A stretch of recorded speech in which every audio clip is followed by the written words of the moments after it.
Mini cover versi Jepang, itu sindiran buat mobil ini. Yo, halo guys, balik lagi di channel Be The Best, tempat nongkrongnya anak muda dan bapak-bapak kece yang nggak mau kalah gaya sama anaknya. Hari ini kita bakal bahas salah satu hatchback yang udah jadi legenda kecil di jalanan Indonesia. Mobil yang dulu dibilang imut, tapi banyak juga yang ngebut pakai ini. Yup, Suzuki Swift generasi kedua. Pertanyaannya, di tahun segini masih layak nggak sih beli Swift Gen 2? Nah, kita bahas santai aja, biar yang nonton sambil ngopi gak tersedak. Kalau ngomongin desain, Swift Gen 2 ini lahir sekitar 2004 sampai 2010-an. Artinya, udah hampir dewasa awal 20-an, tapi jujur aja masih cakep. Desainnya bulet-bulet, simple, dan gak neko-neko. Kayak orang yang udah move on, tapi masih punya pesona mantan. Dari depan masih mirip Mini Cooper, walaupun versi hematnya. Dan justru karena itu, dia punya aura timeless. Gak kelihatan jadul, tapi juga gak sok futuristik. Kalau diganti velg dikit, kasih bodi kit tipis, langsung berubah jadi hatchback ganteng yang bikin bapak-bapak pengen ngaca lagi. Masuk ke dalam, ini nih. Kalau kamu biasa duduk di mobil-mobil baru yang banyak layar dan tombol-tombol kayak pesawat, di Swift ini bakal berasa back to basic. Interiornya simple banget, tapi itu justru enak, nggak ribet. Tombol AC masih puter-puter, head unit bisa diganti Android biar kekinian, dan posisi nyetirnya enak banget bro. Cuma ya, kursi belakang agak sempit, jadi kalau bapak-bapak bawa anak remaja tinggi 180 cm, siap-siap dengar, "Pak, geser dikit pak." Tapi buat anak muda atau keluarga kecil masih nyaman banget buat harian.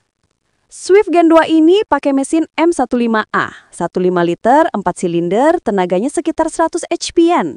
Nggak besar, tapi karena bodinya enteng, rasanya lincah banget. Buat dalam kota, nyaman, irit, dan enteng. Buat luar kota, masih kuat nanjak. Asal jangan bawa 5 orang plus koper dan harapan palsu. Transmisi otomatisnya memang cuma 4 speed, tapi buat jalan santai udah cukup.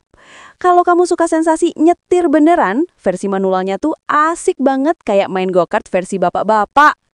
Handlingnya itu bro, ini salah satu alasan kenapa Swift disukai. Mobilnya kecil, setirnya ringan, dan feelingnya tuh nyatu sama jalan. Buat anak muda, ini mobil yang ngajarin fun to drive tanpa harus ngebut-ngebutan. Buat bapak-bapak, ini mobil yang bisa ngelawan macet dengan elegan dan bisa parkir di tempat sekecil hati mantan. Sekarang bagian penting, duit. Harga bekas Swift Gen 2 sekarang udah mulai dari sekitar 70 jutaan sampai 100-an tergantung kondisi. Murah? Relatif. Tapi kalau bandingin sama rasa berkendara dan tampangnya, ini masih worth it. Spare part gampang. Banyak yang jual online dan komunitasnya rame. Jadi gampang cari solusi kalau ada masalah. Irit juga, bisa 12-14 km per liter dalam kota, asal gak bawa kaki kanan yang gatel gas terus. Jadi, apakah Suzuki Swift generasi kedua masih layak di tahun sekarang? Jawabannya, masih banget. Kalau kamu cari mobil kecil, irit, enak dikendaratin, dan tampil beda, Swift ini jawabannya. Apalagi buat anak muda yang pengen tampil keren tapi nggak mau ngutang, atau bapak-bapak yang pengen nostalgia sambil tetap daya, ini cocok banget.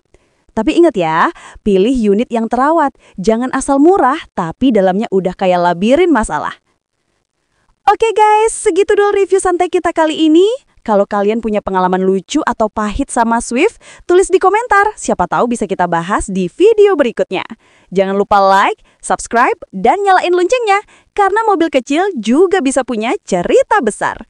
Sampai jumpa di video selanjutnya. Gas terus, tapi ingat, yang penting bukan cepetnya, tapi nikmatin perjalanannya.